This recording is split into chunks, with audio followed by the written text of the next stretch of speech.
"Security, take that woman out before she embarrasses this hospital any further." The ballroom fell silent.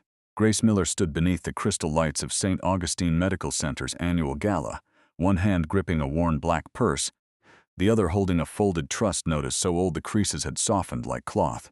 Around her, men in tuxedos and women in silk gowns turned to stare. She was 36, a single mother and a widow. Her navy dress was clean but old, the hem carefully mended near one knee. The only jewelry she wore was a thin gold wedding band on a chain around her neck. It had belonged to Dr.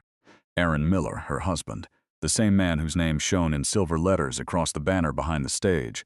Tonight, the hospital was dedicating the Aaron Miller Memorial Surgical Wing, and they were throwing his widow out. Dr. Charles Benton, chief of surgery, stood beside the podium with a calm, practiced smile. His silver hair was perfect, his black tuxedo sharp, his voice gentle enough to sound kind to anyone who did not hear the cruelty underneath. "This is a private donor event," he said. "We cannot allow people to wander in from the street." A few guests gave uncomfortable little laughs. Grace did not move. "I was invited," she said. Patricia Wells, the hospital's director of advancement, stepped forward in an ivory gown and pearls. Her smile was thin. "And your name is?" Grace looked at her. "Grace Miller." The name moved through the room like a cold wind. A retired nurse near the front table lifted her head. A young resident near the wall stopped whispering. But Patricia glanced at Grace's plain shoes, her old purse, her simple dress, and forced another smile. "Mrs. Miller," she said carefully, "are you here with one of the patient families?" "No," Grace answered.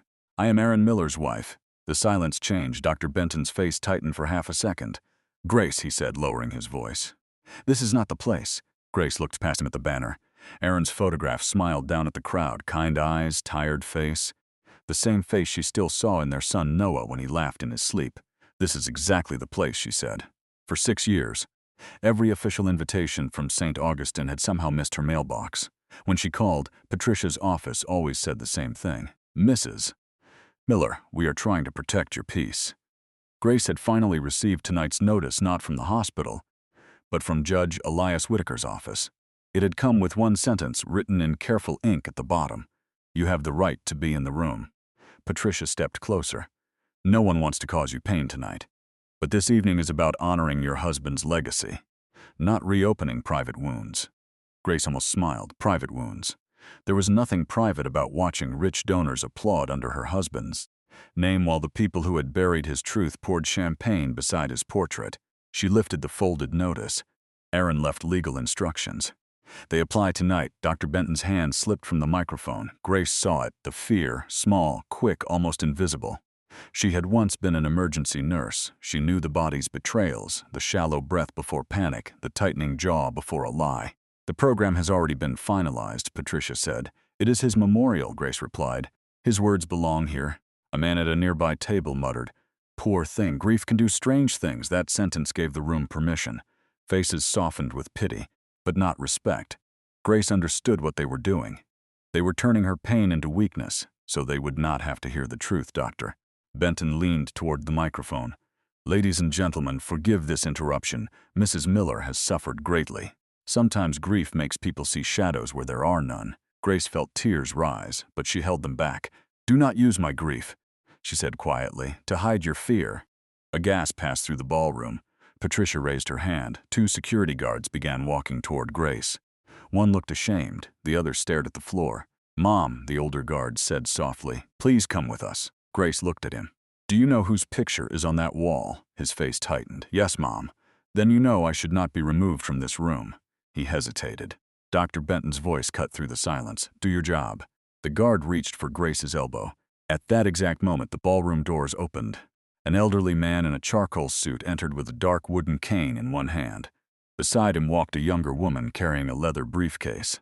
Behind them came 2 attorneys with thick folders marked by red legal tabs. Dr. Benton froze. Everyone in the city's medical world knew that man.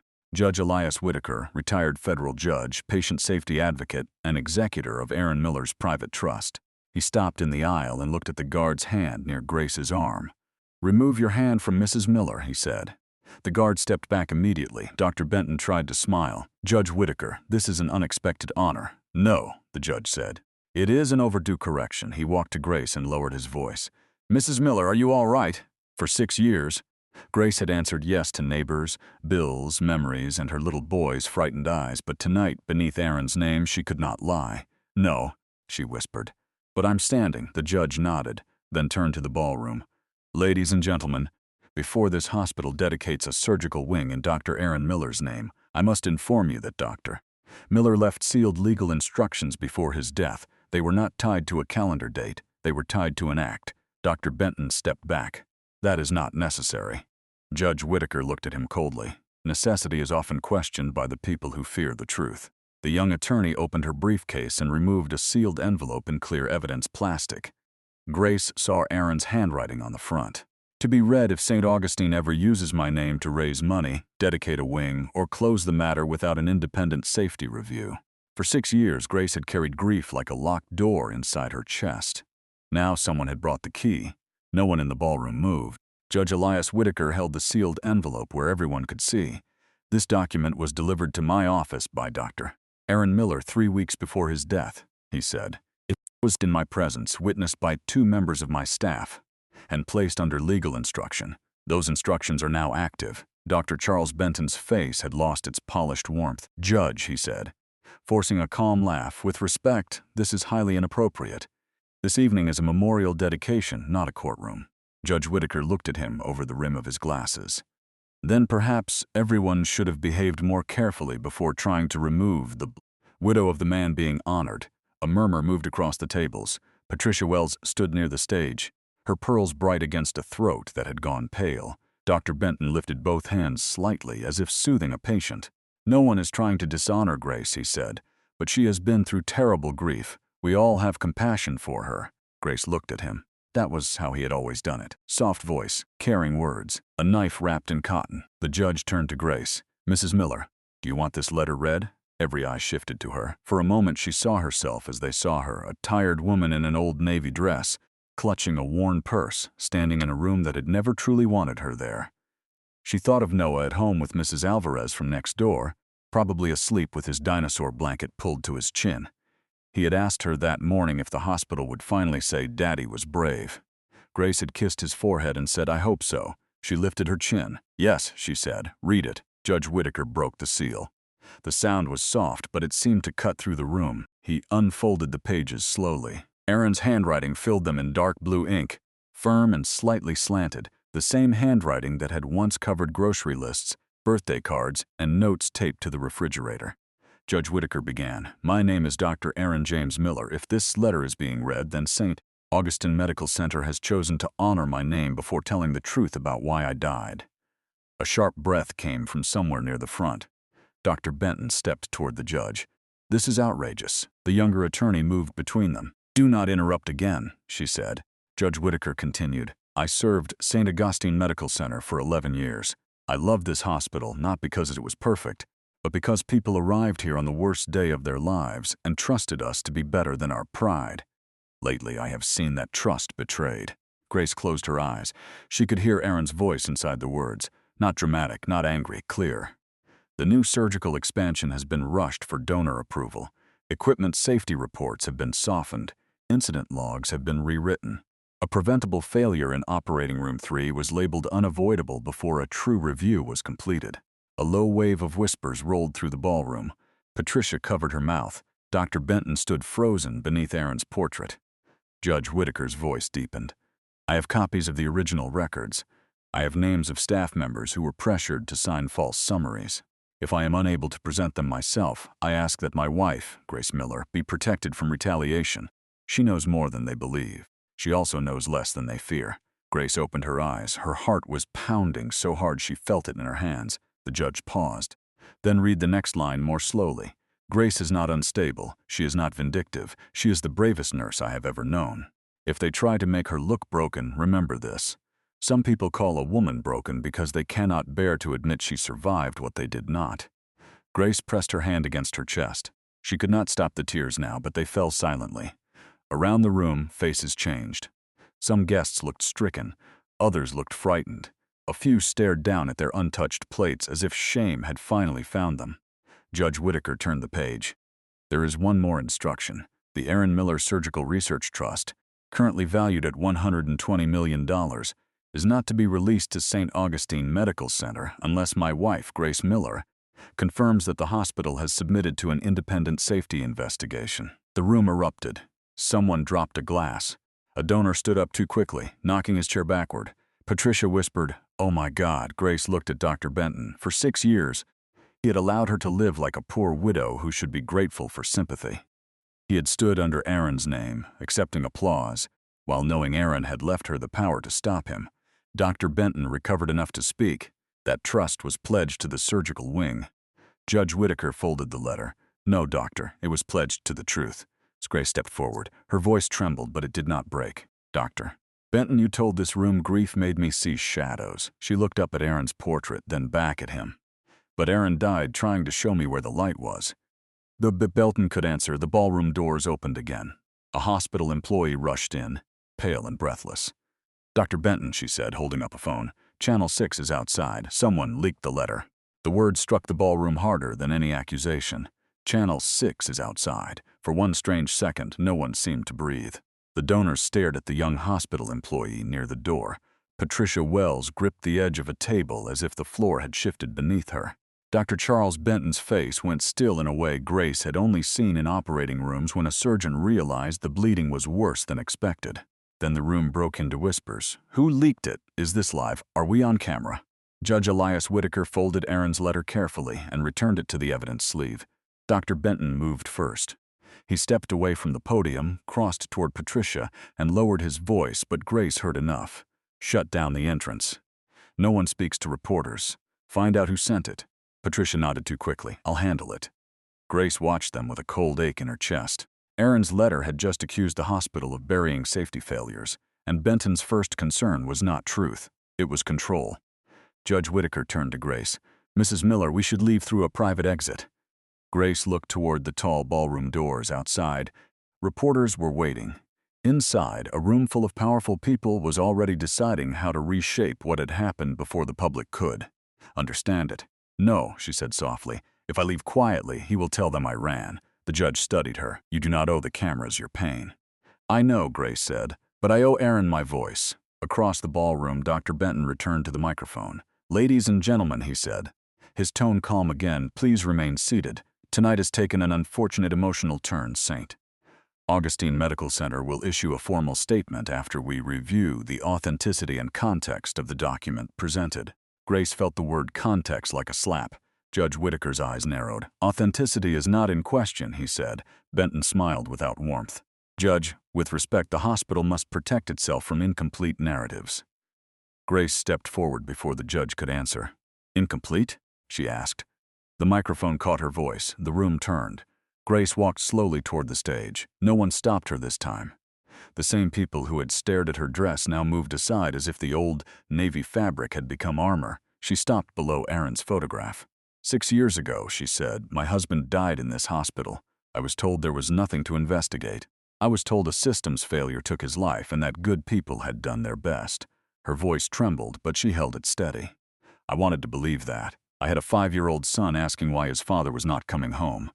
I had bills on the table, uniforms in the laundry, and casseroles at the door from people who did not know what else to give. I did not have the strength to fight an institution that had already decided what the truth should be." The ballroom was silent now. Grace looked at Patricia, then Benton. But Aaron did fight. He left records, he left instructions. And tonight, before his own memorial, this hospital tried to remove his widow from the room. The older security guard lowered his eyes. Benton's voice sharpened. "Mrs. Miller, you are making serious claims in front of donors and staff." "No," Grace said. "Aaron made them. I am only refusing to disappear." A sound rose near the back. Not applause. Not yet. Just a breath shared by people who had been waiting for someone to say the thing plainly. Then an elderly woman stood from table 4. Grace recognized her after a moment. Nurse Helen Carter, retired, who had worked the night Aaron died. Her hands shook as she gripped the back of her chair. "I signed one of those reports," Helen said. The room turned toward her. Benton's face changed. "Helen, sit down." She did not. "I signed it because I was told the review was complete," Helen continued.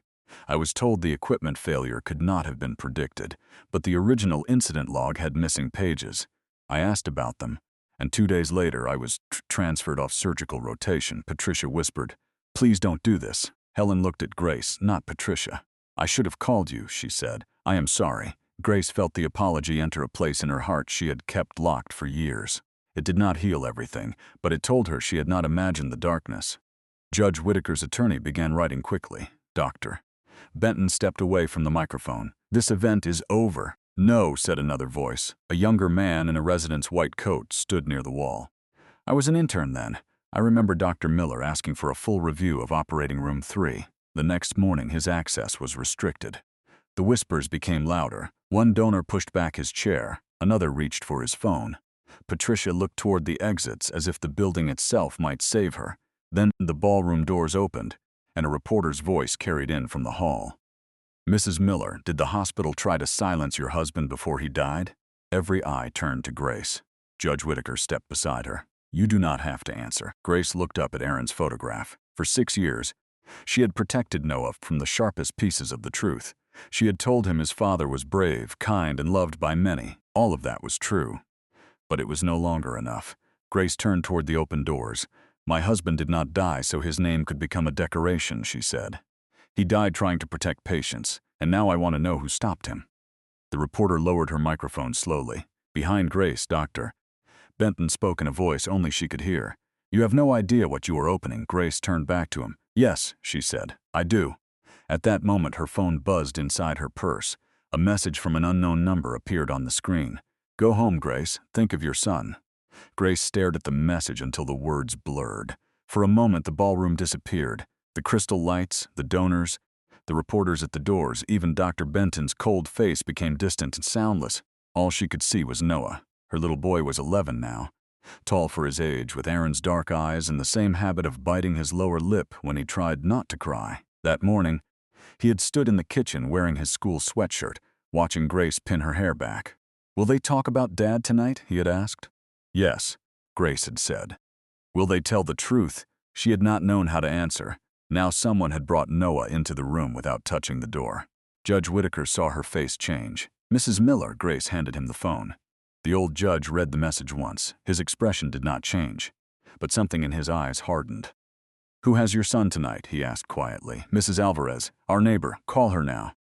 Grace stepped away from the stage, her fingers trembling as she dialed. The phone rang twice before Mrs. Alvarez answered. "Grace, is Noah with you?" "Yes, honey. He's asleep on the couch with that dinosaur blanket." "Why? What happened?" Grace closed her eyes. The relief came so sharply it almost hurt. "Lock the door," Grace said. "Do not open it for anyone. I'm sending someone to stay with you, Mrs." Alvarez's voice changed at once. "Grace, are you in trouble?" Grace looked across the ballroom at Dr. Benton. He was speaking urgently to Patricia Wells now, his back turned, one hand pressed against his temple. "I don't know yet," Grace said. "But I need you to trust me." "I do," Mrs. Alvarez answered. "I'll lock everything." When Grace ended the call, Judge Whitaker had already spoken to one of his attorneys. The younger woman, attorney Rachel Sloan, stepped beside Grace. "I'm arranging private security for your apartment in Mrs. Alvarez's home," Rachel said. "No one will approach Noah without us knowing." Grace nodded, but fear had found its way beneath her ribs. It was one thing to stand under a chandelier and face humiliation. It was another thing to feel a shadow reach toward her child. Dr. Benton walked toward her with a face full of concern that did not belong to him. "Grace," he said softly, "this is exactly what I feared. Tonight has become unsafe because emotions are running too high. Go home. Be with your son. We can talk later, privately, without all these people." Grace looked at him. "You knew about the message." His expression barely moved. "I beg your pardon? You told me I had no idea what I was opening. Then the message came. Maybe you sent it. Maybe someone sent it for you. Either way, someone wants me scared." Benton lowered his voice. "You are making dangerous assumptions." "No," Grace said. "For 6 years, I made gentle assumptions. I assumed the hospital told the truth. I assumed Aaron's death was investigated. I assumed silence would protect my son. I am finished assuming." A camera flashed from the hallway. Patricia hurried toward the reporters, trying to push the doors closed. But the story had already escaped the room. Nurse Helen Carter stepped closer to Grace. The retired nurse's face was pale, but her voice was firm. "Mrs. Miller, there is something you need to know." Grace turned to her. Helen swallowed. "The night Dr. Miller died, there was a backup drive from operating room 3. A technician removed it before the official review began." Judge Whitaker's attention sharpened. "What technician?" "Daniel Price," Helen said. "He worked biomedical support. Quiet man, good at his job. After the incident, He disappeared from the hospital schedule. I asked where he went and someone told me he resigned. Did he? Rachel asked. Helen shook her head. I saw him 2 weeks later outside the employee entrance. He looked terrified. He told me, if Grace ever asks about the lights going out, tell her they went out before the alarm. Grace felt the words settle into the room like a second letter. The lights went out before the alarm? She repeated. Helen nodded. That was not in the final report. Dr. Benton's voice cracked across the ballroom. That is enough, Helen. This time, several people turned against him, not loudly, not bravely, but noticeably. A donor frowned. A resident stepped closer to Helen, as if to protect her. The older security guard moved away from Grace and positioned himself between Benton and the nurses. Grace saw it then. Truth did not arrive all at once. It came like dawn through broken blinds, one narrow line at a time. Judge Whitaker looked at Rachel. Find Daniel Price. Rachel was already typing into her phone. Patricia returned, breathless. The reporters will not leave. Good, Grace said. Patricia stared at her. Good, Grace lifted her phone with the threat still glowing on the screen. Yes. If someone wants me quiet badly enough to mention my son, then I want the whole city watching. Dr. Benton stepped closer, anger finally breaking through the polished surface. You are going to destroy everything Aaron built. Grace looked up at the banner bearing her husband's name. No, she said. I am going to find out who used what Aaron built to hide what killed him. Then Rachel's phone rang. She answered, listened, and looked at Grace. It is Daniel Price, she said. He says he saw the news. He says he will talk to you, but only tonight. Grace felt every person in the room disappear. Rachel put the call on speaker. For 3 seconds, there was only static. Then a man's voice whispered, thin and frightened, Mrs. Miller, this is Daniel Price. If you want the truth about Operating Room 3, come alone. Grace's hand tightened around her purse. Where are you? The line crackled. Old Mercy Chapel, midnight, and please don't tell Benton. Then the call went dead. Grace did not move for several seconds after the call ended. The ballroom around her seemed too bright, too polished, too unreal. Somewhere behind her, a donor whispered. A chair scraped against the floor. Outside the doors, reporters were still calling questions into the hall, but all Grace could hear was the fear in Daniel Price's voice. Old Mercy Chapel, midnight, and please don't tell Benton. Judge Whitaker took Rachel's phone gently and checked the call log. You are not going alone, he said. Grace looked at him. He asked me to. He asked because he is frightened, the judge replied. Frightened men do not always make safe plans. Attorney Rachel Sloan stood beside him, already alert. We can notify law enforcement. Grace shook her head. If Benton still has friends inside the hospital, he may have friends elsewhere. Daniel sounded like he was running from someone. Judge Whitaker studied her face. Then we go carefully, not loudly. Across the room, doctor. Charles Benton was watching them. His polished mask had returned, but Grace could see the strain beneath it. Patricia Wells stood near him, pale and rigid, as if she had finally realized the room was no longer under their control. Benton crossed the floor. Grace, he said, his voice low. Whatever you think you heard, do not let paranoia lead you into something dangerous. Grace looked at him. You heard the call? His jaw tightened. I heard enough to know someone is taking advantage of you. No, Grace said. Someone is finally telling the truth. Benton leaned closer. Aaron trusted this hospital. Grace's voice remained quiet. Aaron trusted patients. There is a difference. For a moment, Benton had no answer. Judge Whitaker stepped between them. Doctor, my office will be requesting full preservation of all records related to Operating Room 3, the surgical expansion, and every internal report attached to Dr. Miller's death. Benton smiled thinly. Then I suggest you request them properly. I always do, the judge said. That is why men like you dislike paperwork. The line landed softly, but several people heard it. Benton's face darkened. Grace turned away first. She had no strength left to spend on his pride. Rachel arranged for a trusted security team to go to Grace's apartment. Mrs. Alvarez texted 15 minutes later. Noah is safe. Door locked. 2 kind men outside. He is still sleeping. Grace read the message 3 times before she could breathe normally. By 11:45, Grace sat in the back seat of Judge Whitaker's black sedan as it moved through quiet streets washed silver by rain. Rachel drove. The judge sat beside Grace, his cane resting across his knees. Old Mercy Chapel stood at the edge of a forgotten neighborhood, between an abandoned laundromat and a row of boarded houses. It had once served nurses and factory workers from the old district hospital. Now its white paint had peeled and ivy crawled up the broken steps like nature trying to cover an old wound. Rachel parked a block away. No heroics, she said. If anything feels wrong, we leave. Grace nodded, though her heart was beating hard. A single light glowed inside the chapel. They entered through a side door that creaked softly. The sanctuary smelled of dust, rain, and old wood. Moonlight fell through stained glass in pale blue strips across the floor. "Daniel?" Grace called. For a moment there was no answer. Then a man stepped from behind the last pew. He was thinner than Grace remembered, with a gray hoodie under an old coat and a face worn down by fear. His beard was uneven. His eyes moved first to Judge Whitaker, then Rachel, then Grace. "I said, come alone," he whispered. Grace took one step forward. "I did not bring the hospital. I did not bring Benton. I brought witnesses." Daniel stepped backward. "Then I'm leaving." Grace did not move. "Daniel," she said, "my husband died without enough witnesses. I will not let the truth do the same." The word stopped him.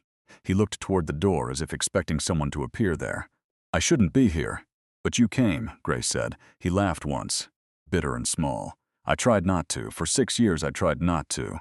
But then I saw Benton standing under Dr. Miller's picture on the news. I saw them calling you unstable, and I kept hearing your husband's voice." Grace's throat tightened. "You knew Aaron?" Daniel nodded. "He was kind to people nobody noticed. Techs, cleaners, orderlies. He knew our names." He reached inside his coat and pulled out a small padded envelope. Rachel stepped forward. "What is that?" Daniel held it to his chest. "The backup drive from operating room 3. The chapel seemed to still around them." Grace stared at the envelope. Daniel's hand shook. The official report said the power flickered after the alarm. That was a lie. The lights failed first. Then the surgical system rebooted. Then the alarm sounded. Dr. Miller noticed. He was shouting for manual override. Judge Whitaker's face went grave. "Why was that changed?" Daniel's eyes filled with tears. "Because the hospital had been warned 2 months earlier. The new control system was faulty. They installed it anyway before the donor inspection." Grace felt the floor beneath her, solid and cold. "Aaron died because they rushed the wing?" Daniel lowered his head. "He died because he refused to sign off on it afterward. Benton told him to call it an unavoidable failure, doctor." Miller said no. The words entered Grace slowly, each one finding a place in the grief she had carried for 6 years. Aaron had not died in confusion. He had died standing where she now stood, between truth and a room full of people who wanted silence. Daniel held out the envelope. "I copied everything before they locked me out. Logs, emails, internal warnings, the original operating room timeline." Rachel took it carefully with gloved hands. Then Daniel looked at Grace. "There's one more thing." Grace could barely speak. "What?" Daniel's voice broke. "Dr. Miller left a voice recording that night. It's on the drive. He said it was for you." For a moment, Grace could not speak. The old chapel seemed to grow colder around her. Rain tapped against the stained glass windows, soft and patient, while Daniel Price stood near the last pew with his eyes lowered, as if the little envelope had become too heavy for any one man to hold. "A voice recording," Grace whispered. Daniel nodded. "He made it inside operating room 3 after the system failed. I don't think he knew whether it would save correctly." Judge Whitaker stepped closer, his cane touching the wooden floor with a quiet sound. "Daniel," he said, "before anything's played, I need you to understand that this drive is evidence. I know. If you copied, removed, or preserved these records, there may be legal consequences." Daniel gave a tired smile. "Judge, I lost my job, my apartment, and 6 years of sleep. If telling the truth costs me the rest, I'll pay it." Grace looked at him then, truly looked. Not as a witness, not as a technician from a night she had tried to survive, but as another person who had been trapped beneath the same silence. "You should have come sooner," she said. Pain moved across his face. "I know." Grace wanted to be angry. Part of her was, but anger required energy. And all she had left was the ache of hearing that Aaron had spoken her name from the edge of his final hour. Attorney Rachel Sloan opened her laptop on a small wooden table near the pulpit. She used clean gloves, connected the drive through a protected reader, and waited as the files loaded. Folders appeared on the screen: system logs, internal emails, safety warnings, maintenance reports, and one audio file labeled simply, "For Grace." Grace covered her mouth. Judge Whitaker touched her shoulder. "We can wait." "No," she said, though her voice broke. "I've waited 6 years." Rachel clicked the file. At first there was only static, then a sharp beeping sound, then distant voices, hurried and afraid. Grace recognized the rhythm of an operating room in crisis. Commands spoken too fast, instruments moved too quickly, machines refusing to obey human hands. Then Aaron's voice came through, weak, strained, but unmistakably his. "Grace, if this reaches you, I am so sorry." Grace bent forward as if the words had struck her in the chest. The recording crackled. I do not know how much time I have. The backup system failed before the alarm. That means the report they will write is already false if they say otherwise. I tried to stop the expansion approval. Benton knows. Wells knows. There are emails. Daniel knows where the files are. Daniel shut his eyes. Aaron coughed on the recording. Somewhere in the background, someone shouted for help. Listen to me, Gracie. Do not let them make you think you failed me. You always try to save everyone. That is what I loved about you. But some things were broken before we entered the room. Grace's tears fell freely now. She did not wipe them away. Aaron's voice softened. Tell Noah I heard him singing in the car that morning. Tell him I was proud of how loud he sang.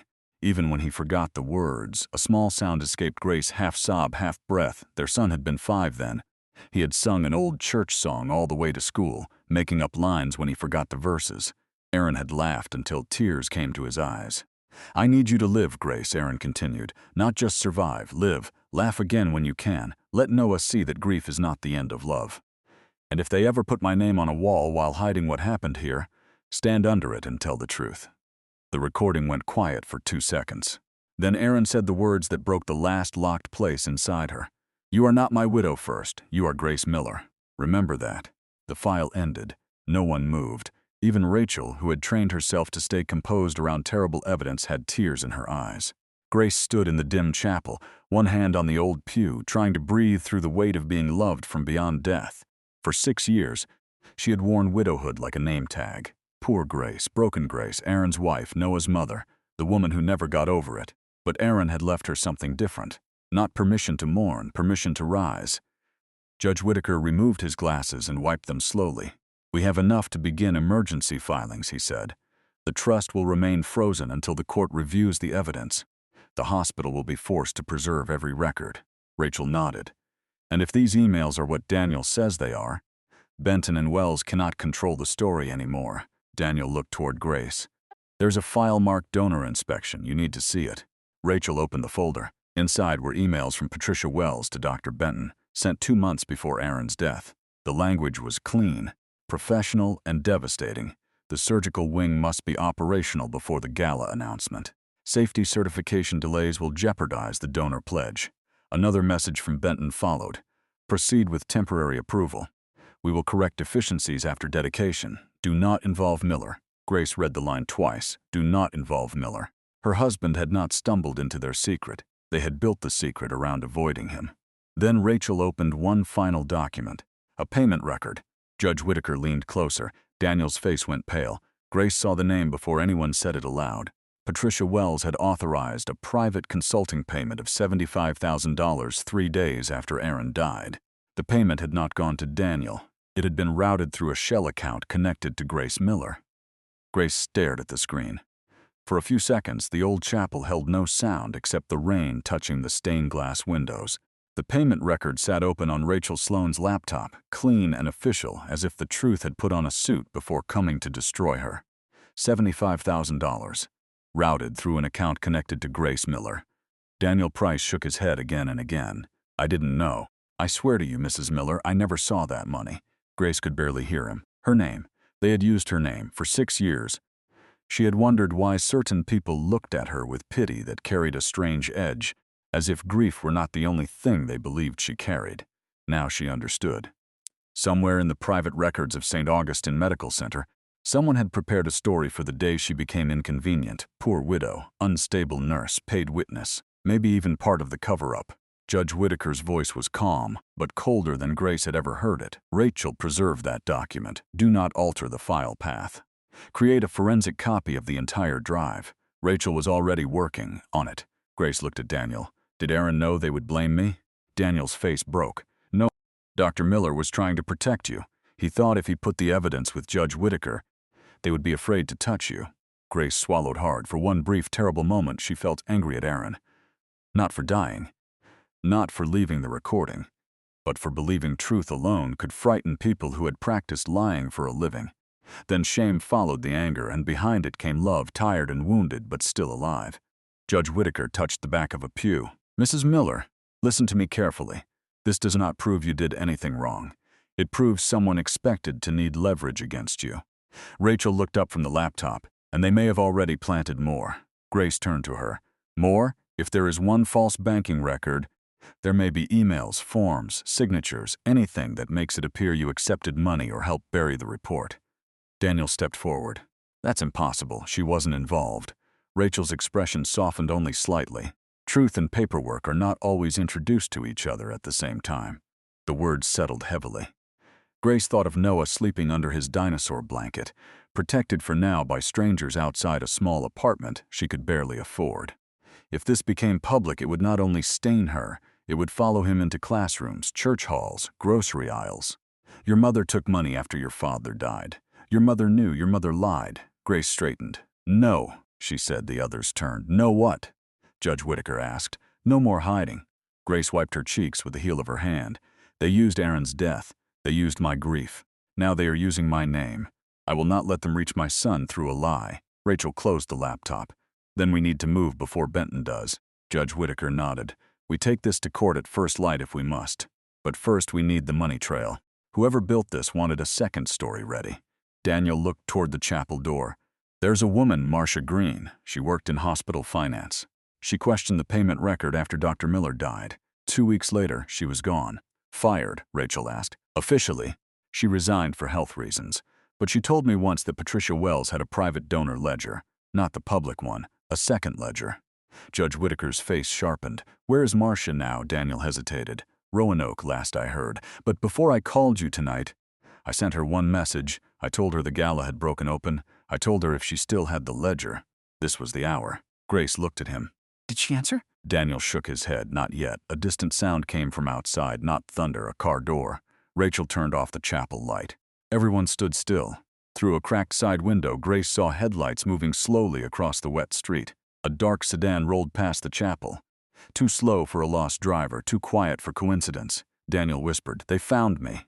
Judge Whitaker reached for his phone. The sedan stopped. For one terrible moment, Grace thought of Noah again. Then she thought of Aaron's voice on the recording. You are not my widow first. You are Grace Miller. She picked up the sealed evidence pouch and placed it inside her coat. Rachel whispered, Grace, stay behind me.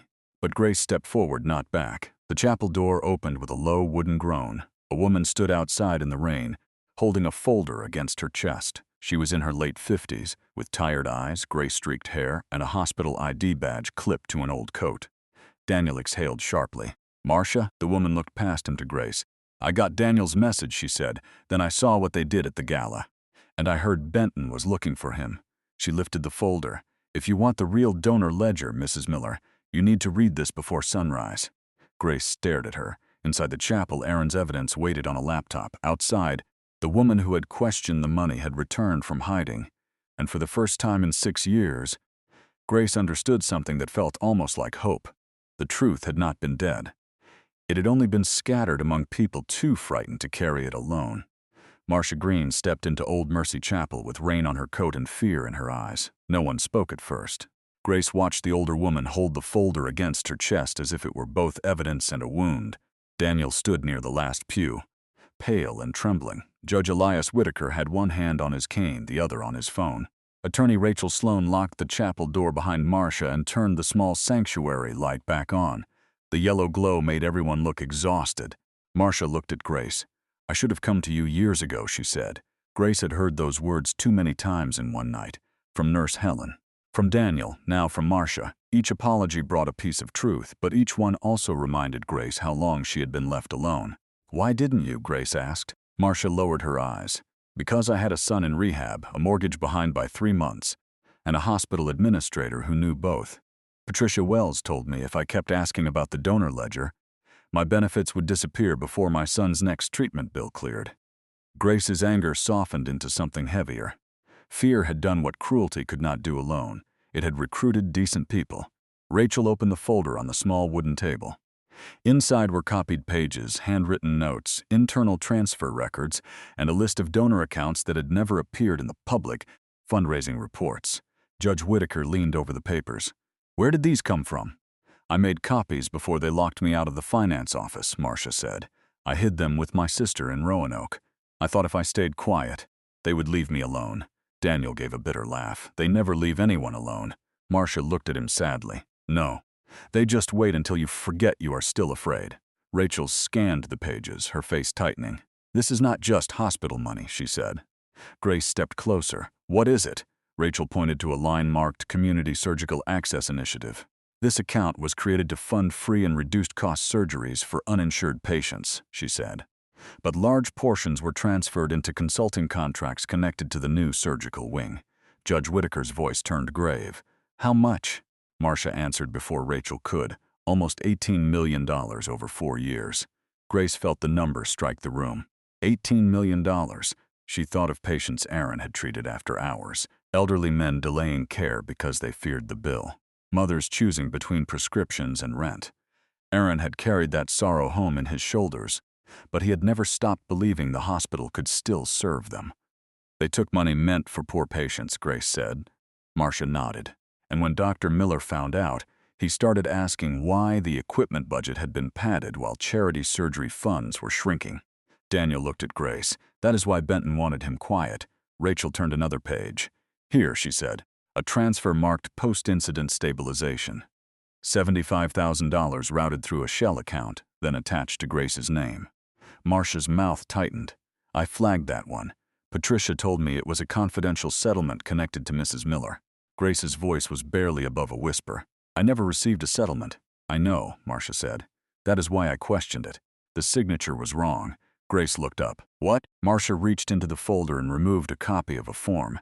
At the bottom was Grace's name, written in a smooth, careful hand. Grace stared at it. "That is not my signature." "I know," Marcia said again.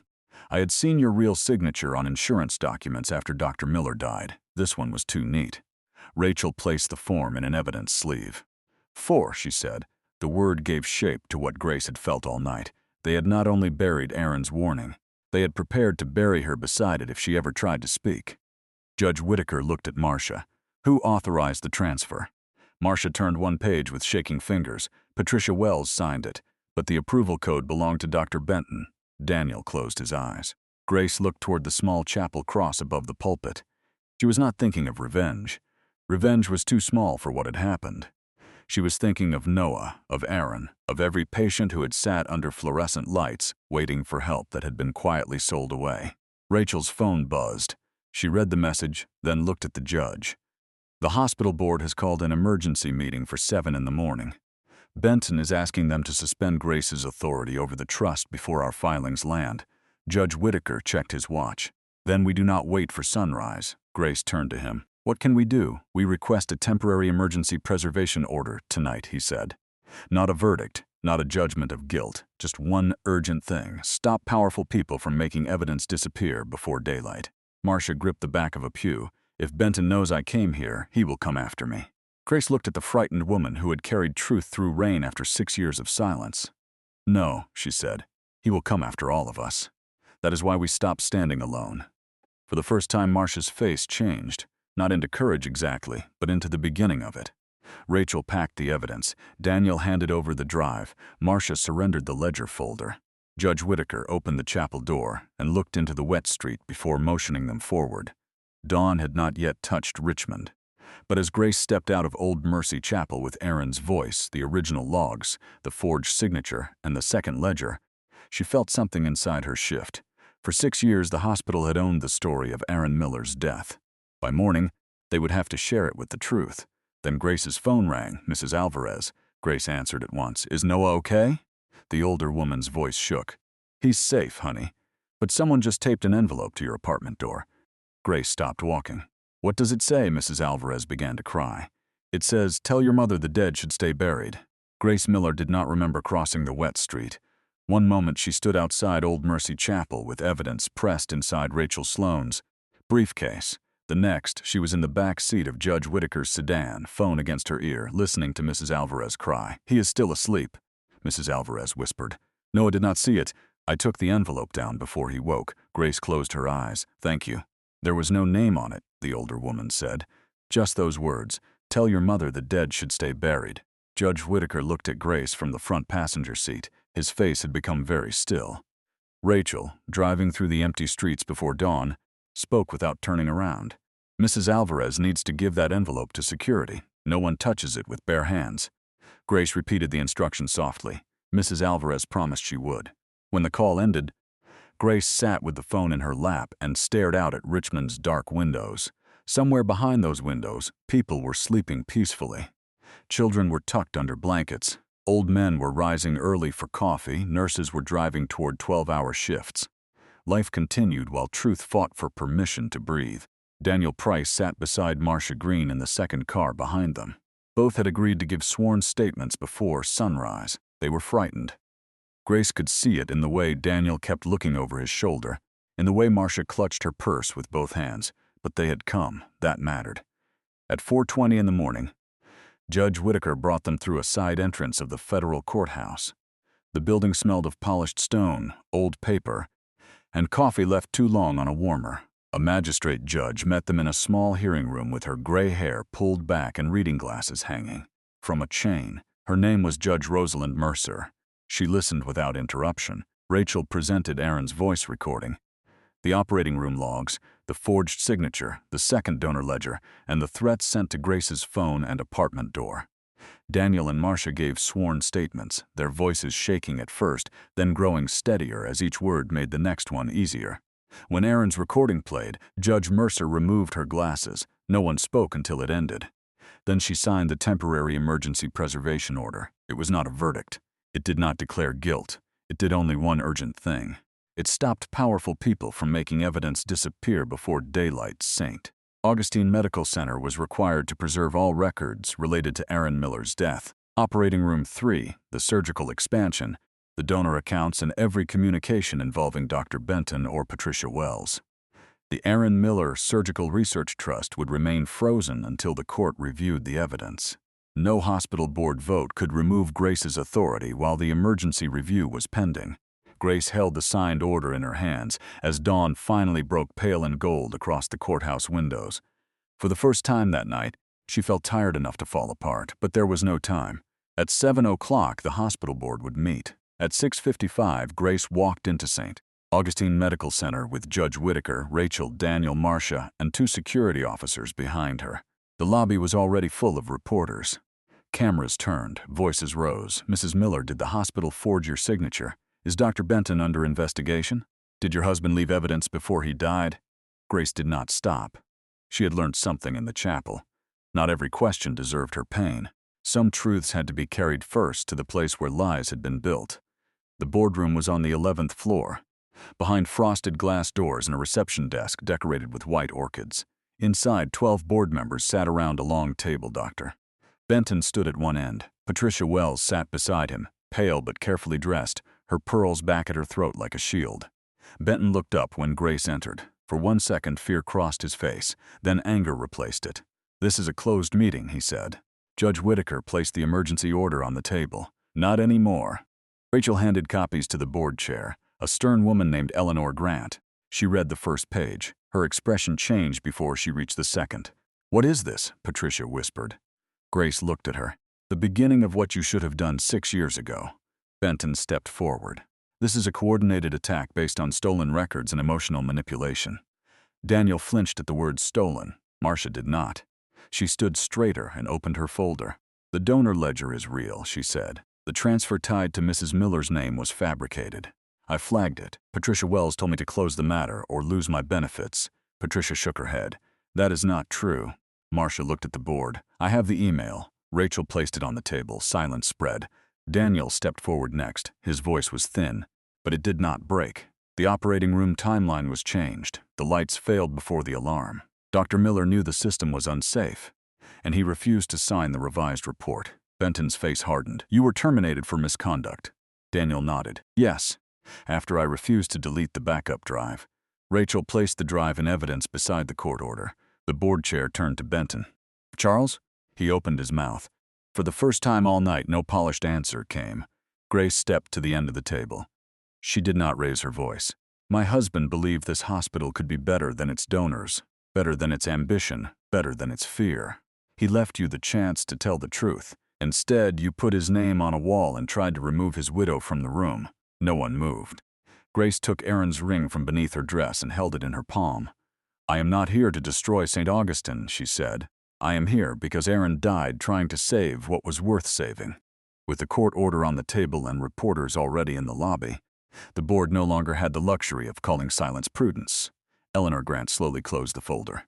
"Dr. Benton," she said, "you are placed on immediate administrative leave pending independent investigation," Patricia gasped.